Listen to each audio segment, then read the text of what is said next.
అంటే లక్ష్మీనారాయణ గారు, అంటే యా నాకు ఇక్కడ ఒక డౌట్. యా ఆంధ్రప్రదేశ్ ముఖ్యమంత్రి చంద్రబాబు నాయుడు ఆయన చెప్పిన దాంట్లో కూడా కొంత వ్యాలిడిటీ కనిపిస్తుంది. అంటే 2024 వరకు, అంటే 2014లో రాష్ట్ర విభజన జరిగిన తర్వాత హైదరాబాద్ ఉమ్మడి రాజధానిగా ఉండటం అనేది గత సంవత్సరం, అంటే 2024 జూన్ 2 వరకు ఉంది. తర్వాత కొత్త ప్రభుత్వం వచ్చింది. అంటే ఇంకా కొత్త ప్రభుత్వం లేదంటే కేంద్ర ప్రభుత్వం అమరావతి రాజధానిగా గుర్తించింది, కానీ ఇంకా అఫీషియల్గా దాన్ని నోటిఫై చేయాల్సిన అవసరం ఉందన్నదన్న భావన ఈ చట్టబద్ధత కల్పించడం అనేది. అంటే ఇక అఫీషియల్ గా నోటిఫై చేయాల్సింది స్టేట్ గవర్నమెంటే, ఆల్రెడీ చేసేసింది. మరి ప్రైమ్ మినిస్టర్కి అడుగుతామని సీఎం ఎందుకు అన్నట్టు? అదే అన్నారు, అదే అన్నది నాకు. నేను మోస్ట్లీ అనుకోవడం ఆయన ద్వారా అనౌన్స్మెంట్ చేయిద్దామని అనుకుంటున్నానని నేను అనుకుంటాను. అంటే చట్టబద్ధత కల్పించడానికి మళ్ళా అక్కడికి వెళ్ళాలా అన్నది ఒక ఇది. సపోజ్ ఇన్ కేస్ మీరు ఏదైనా సెంట్రల్ గవర్నమెంట్ భూముల్లో కానీ ఆరు వాళ్ళ ప్రాజెక్ట్స్ మీద ఏదైనా కట్టాలంటే అప్పుడు కన్సల్టేషన్ కావాలి. Okay, suppose central government land కానీ వాళ్ళ రిసోర్సెస్ కానీ తర్వాత ఈ విధంగా సపోజ్ మీరు కొత్త ఇది పెట్టాలనుకోండి, కొత్త హైకోర్టు బెంచ్ ఒక చోట పెట్టాలనుకోండి, అప్పుడు మీరు హైకోర్టు కన్సల్ట్ చేసిన తర్వాత మళ్ళీ ప్రెసిడెంట్ దగ్గర నుంచి ఆ ఇది నోటిఫికేషన్ ఇష్యూ చేయించుకోవాలి. హైకోర్టు మీరు 2 బెంచీలు, ఫర్ ఎగ్జాంపుల్ కర్నూలులో ఒకటి, తర్వాత వచ్చేసి విశాఖపట్నంలో ఒకటి పెట్టాలంటే అవసరం ఉండదన్నమాట. సో ఇది నా అండర్స్టాండింగ్.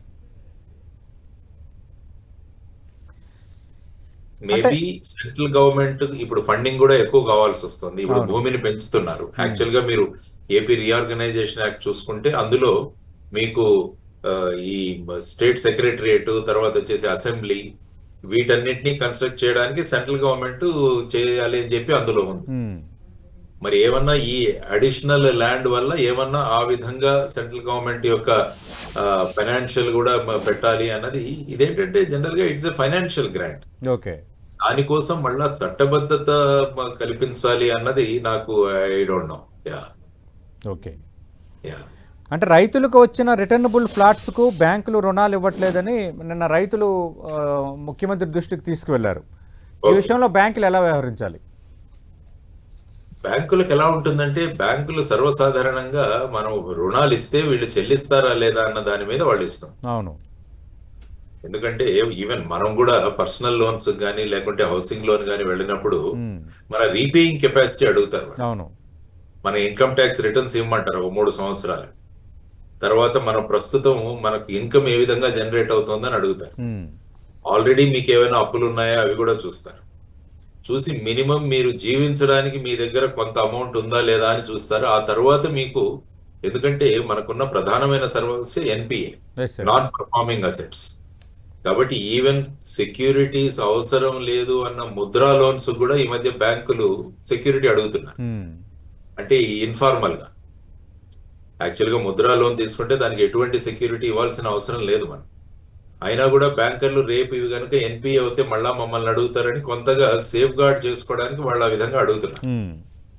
సో ఈ విధమైన పరిస్థితులలో ఇప్పుడు ఏంటంటే మెయిన్ గా బ్యాంకర్స్ లోకి ఈ ఇష్యూ తీసుకెళ్లాల్సిన అవసరం. ఓకే, అంటే ఇప్పుడు చూసుకుంటే మనకు ప్రైవేట్ బ్యాంక్స్ కూడా చాలా ఉన్నాయి.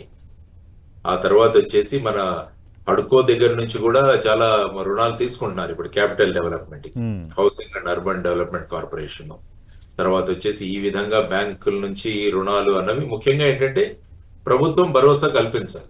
సావరిన్ గ్యారంటీ ఒక్కో చోట ఇస్తుంటారు. ఫర్ ఎగ్జాంపుల్ ఇప్పుడు మీకు వరల్డ్ బ్యాంక్ కానీ ఏషియన్ డెవలప్మెంట్ బ్యాంక్ నుంచి మన అమరావతికి ఏదైతే 15,000 కోట్ల రూపాయలు ఇస్తున్నారో దానికి సావరిన్ గ్యారంటీ ఇస్తున్నాం. అంటే వీఆర్ స్టాండింగ్ యాజ్ గ్యారంటీ అని సెంట్రల్ గవర్నమెంట్ చెప్తుంది.